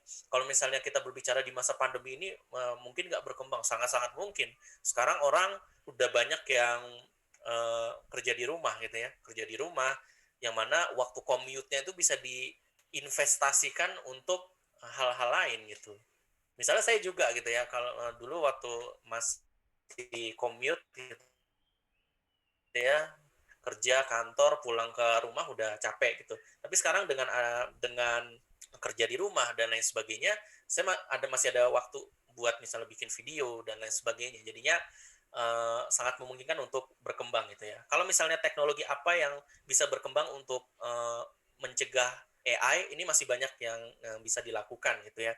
Salah satunya adalah gimana caranya kita bisa mendeteksi kita positif apa enggak gitu ya tanpa nunggu lama-lama dari hasil swabnya. Jadi misalnya hasil swabnya ini bisa langsung dimasukkan ke dalam sebuah mesin gitu ya yang berteknologi AI. Jadi dari swab sampai selesai itu paling cuma butuh waktu berapa jam doang untuk tahu kita suspek positif apa enggak. Tapi itu masih banyak yang mengerjakan gitu. Belum ada final product yang bisa kita gunakan. Itu intinya. Jadi masih sangat-sangat mungkin berkembang AI ini. Oke Kak Afif, jadi memang tidak dipungkiri juga Kak ya. Ini memang berkembangnya mungkin beberapa tahun kemudian lagi akan lebih dari ini. Bisa jadi kita nggak ada yang tahu. Gimana Kak Meta? Sudah puas dengan jawabannya? Oke, sudah dari Kak Meta katanya Kak. Nah, selanjutnya ini ada pertanyaan lagi Kak Afif. Dari Kak Reza Valdiva dari mahasiswa Fakultas Komputer Institut Bisnis Nusantara. Mau bertanya Kak Afif, banyak mistis atau mitos dan di masyarakat yang menggambarkan bahwa AI itu merupakan hardware karena kerap kaitannya dengan output berupa mesin robotika. Bukankah AI hanya tentang hardware? AI pun juga bisa menghasilkan output berupa software, seperti AI atau NPC dalam video games, AI dalam efek software kamera, dan banyak lagi. Bagaimana pendapat Kak Afif dengan gambaran umum yang terjadi pada masyarakat saat ini? Saya paham sih pertanyaannya. Jadi memang ketika kita misalnya seminar gitu ya tentang AI dan lain sebagainya, pasti yang ditampilkan itu adalah robot gitu. Robot yang bisa ini, robot yang bisa itu, robot yang bisa dan lain sebagainya. Padahal AI itu sendiri bukan Ya, robot itu kalau misalnya dia bisa melakukan apa, iya, dia itu AI. Tapi ya AI itu bukan robotnya, tapi otak yang ada di dalamnya. Bagaimana dia bisa mengklasifikasikan ini barang yang harus diambil gitu misalnya. Atau sekedar mobil yang bisa jalan sendiri ya, self driving car. Itu banyak orang yang bilang itu AI. Benar, itu AI. Tapi yang dia membuat dia menjadi sebuah mobil yang pintar itu kan softwarenya sebenarnya. Kalau misalnya di depan ada kamera gitu ya, ada kamera, dia bisa mendeteksi mana orang, mana pohon, mana jalanan gitu ya, mana yang boleh dilalui. Terus di samping-sampingnya itu ada sensor ultrasonik misalnya untuk mendeteksi sesuatu yang ada di dekatnya dan lain sebagainya. Nah, yang diproses oleh AI itu data-data yang masuk itu. Nah, data-data yang masuk itu nanti keluarnya apa gitu ya. Nah, itu keluarnya apa itu yang men-trigger mekanik yang lain yang bisa berjalan gitu. Jadi sebenarnya kayak AI semacam kita membuat pendeteksi masker gitu, itu adalah AI.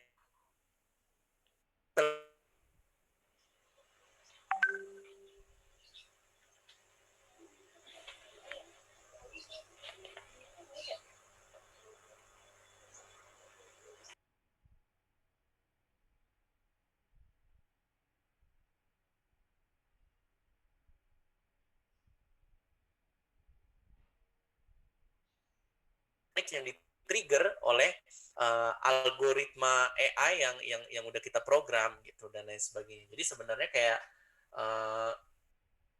NPC dalam video games itu tergantung. Ada yang pakai AI gitu ya, yang mana sekarang kayak waktu itu saya lihat game MotoGP tahun 2020 itu dia NPC-nya itu atau oponennya itu pakai AI gitu supaya lebih susah. Tapi ada juga yang game-game zaman dulu yang dia sebenarnya bukan AI gitu. Jadi kayak ya udah semacam udah di coding polanya. Jadi yang membedakan antara AI dan bukan AI adalah kalau AI itu dia tidak diprogram secara eksplisit untuk melakukan sesuatu, tapi kalau yang bukan AI berarti dia diprogram secara eksplisit dan lain sebagainya. Jadi kalau NPC-nya jalannya random gitu ya, jalannya random terus ngapain aja, nggak ada polanya gitu. Nah itu bisa jadi udah scripted tuh. Tapi kalau misalnya dia tiba-tiba interaksinya beda-beda gitu kayak ini ya Red Dead Redemption ya. Kalau teman-teman pernah main RDR 2, nah itu NPC-nya pinter tuh. Nah itu NPC-nya memang ada AI-nya. Jadi itu tadi AI tidak hanya semacam hardware, tapi ada juga hardware yang terintegrasi dengan AI itu sendiri. Jadi kira-kira semoga menjawab. Tidak hanya hardware, tapi yang software-nya aja pun juga ada sistemnya AI. Siri, Google Assistant juga AI gitu, tapi bukan hardware kan, tapi lebih ke software yang diinstal di HP kita, gitu kira-kira.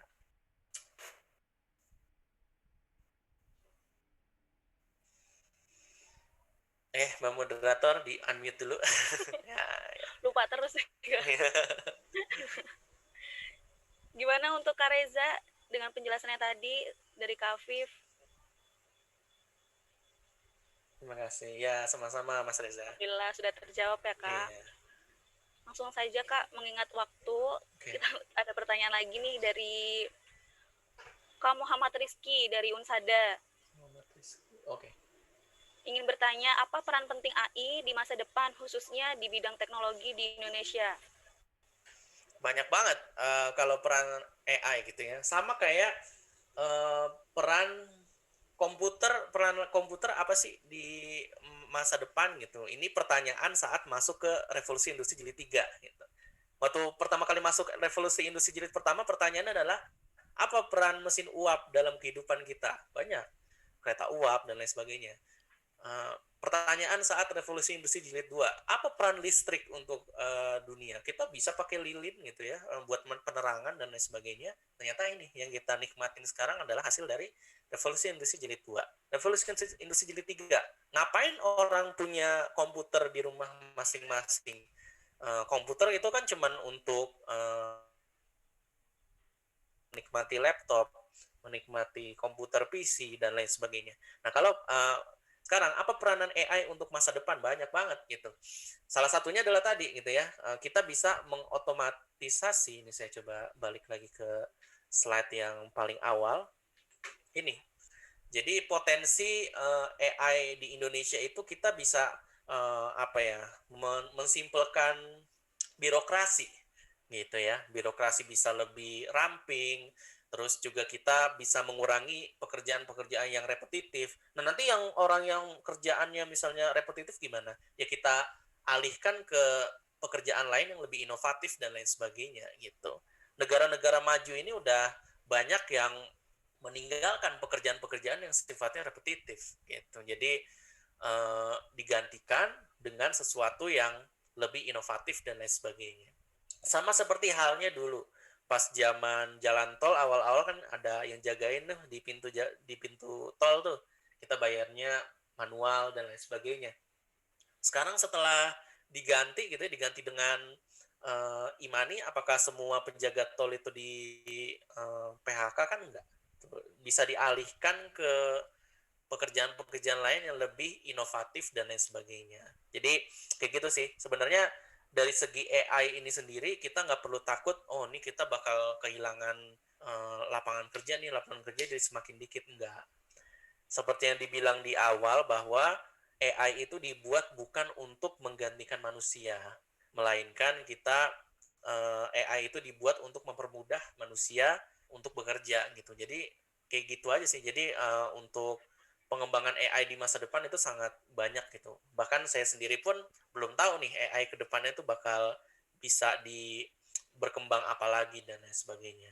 Orang dulu cuma bisa bermimpi gitu ya, ada sebuah device yang bisa kita bisa komunikasi, ngelihat mukanya jarak jauh gitu. Sekarang udah jadi hal biasa ya, video call WhatsApp dan lain sebagainya. Jadi kita nggak kebayang lah nantinya perkembangan AI kayak gimana. Yang jelas kita masih berada di pintu gerbang revolusi industri 4.0. Artinya apa? Artinya untuk mencapai ke revolusi industri jilid 5 yang nantinya ada di ujung, itu masih banyak banget perkembangan yang mungkin bakal terjadi. Kira-kira gitu. Oke, jadi nggak usah takut nantinya kita kerja gimana, mungkin kayak ya apalagi anak-anak TI mah nggak perlu takut kerja di mana, insya Allah bisa, apalagi kalau menguasai AI ini. Mungkin bisa jadi konten creator juga kayak Kak Afif, kita nggak tahu bisa aja, belum tentu ya, belum tahu kita ke depannya. Masih ada yang nanya lagi nih Kak. Masih. Oke. Alhamdulillah banyak nih pertanyaannya. Untuk Kak Rizky gimana dengan jawaban dari Kak Afif? Udah ya, alhamdulillah. Oh sudah, ya. Alhamdulillah. Terus lanjut lagi pertanyaan dari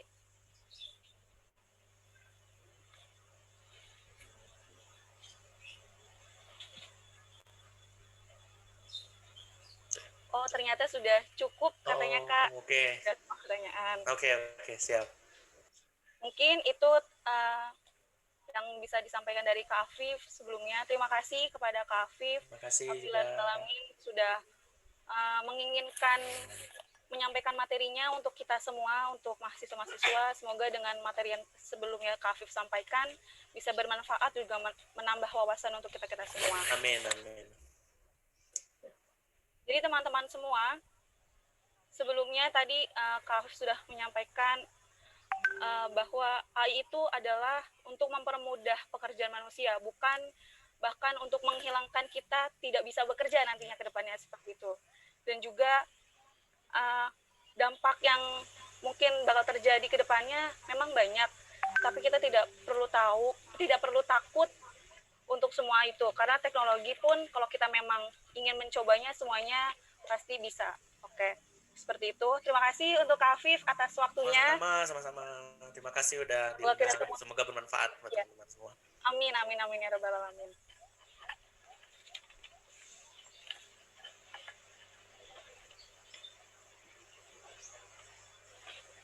Mungkin itu yang bisa saya sampaikan juga, Kak Afif dan teman-teman semua, atas perhatiannya, dan kurang lebihnya saya mohon maaf yang sebesar-besarnya. Saya Isnaini Imratun Soleha sebagai moderator pamit undur diri, dan acara ini saya kembalikan kepada MC yaitu Kak Duta, saya persilahkan. Terima kasih teman-teman semuanya. Wassalamualaikum warahmatullahi wabarakatuh. Waalaikumsalam warahmatullahi wabarakatuh. Terima kasih kepada Kak Isna dan juga narasumber kita yaitu Bapak Afif Akbar. Alhamdulillah kita sudah sampai di penghujung acara kita ini. Dan terima kasih banyak kepada para peserta webinar AI 2020 yang telah menyimak acara ini dari awal hingga akhir acara berlangsung. Semoga banyak ilmu pengetahuan baru yang kita dapat dan juga bisa kita aplikasikan dalam kehidupan sehari-hari di masa pandemi seperti ini. Kemudian, untuk peserta webinar 2020, dimohon untuk mengisi formulir absensi yang sudah disediakan oleh panitia pada fitur chat Zoom.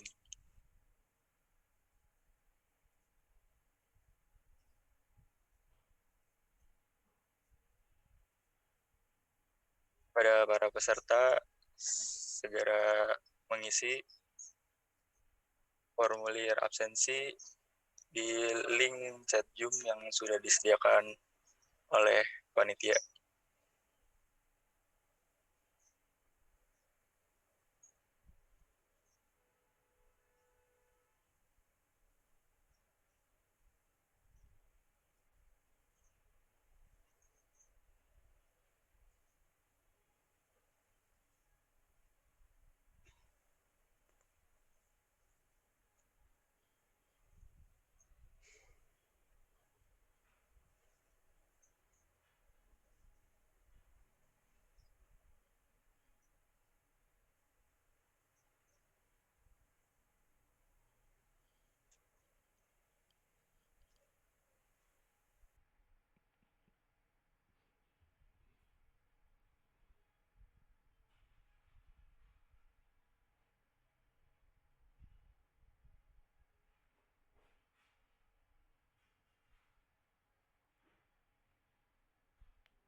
Baik, untuk para peserta, kita akan menunggu untuk yang lainnya supaya isi formulir absensi yang sudah disediakan panitia. Mohon ditunggu untuk beberapa menit.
Apabila sudah semua peserta mengisi absensi, maka selanjutnya sebelum kita menutup acara ini, kita akan masuk ke agenda foto bersama. Mohon untuk para peserta bersiap melakukan foto bersama.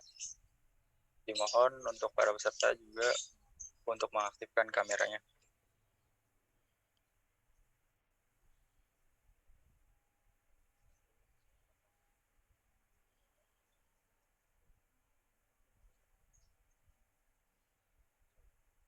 Ya, untuk yang slide pertama, boleh bersiap.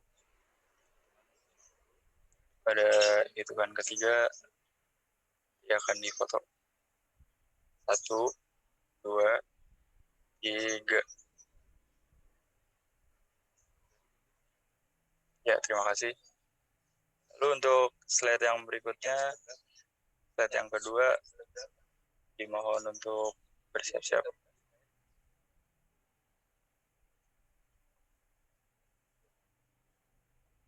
1, 2, 3. Ya, terima kasih.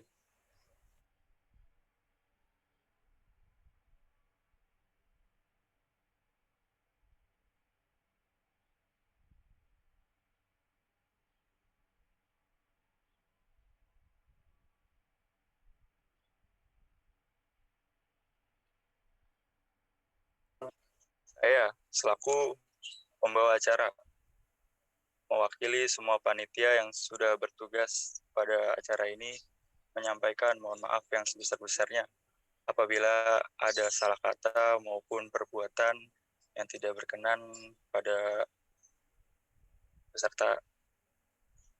Dan semoga apa yang sudah disampaikan pada hari ini dapat bermanfaat bagi kita semua. Jangan lupa tetap jaga kesehatan dan selalu semangat beraktivitas. Semoga kita semua masih bisa bertemu dalam acara-acara berikutnya di lain kesempatan. Akhir kata saya tutup, saya ucapkan banyak-banyak terima kasih. Wabillahi taufiq wal hidayah. Wassalamualaikum warahmatullahi wabarakatuh. Salam teknologi. Miftah Jaya. Boleh minta jargonnya buat diaktif.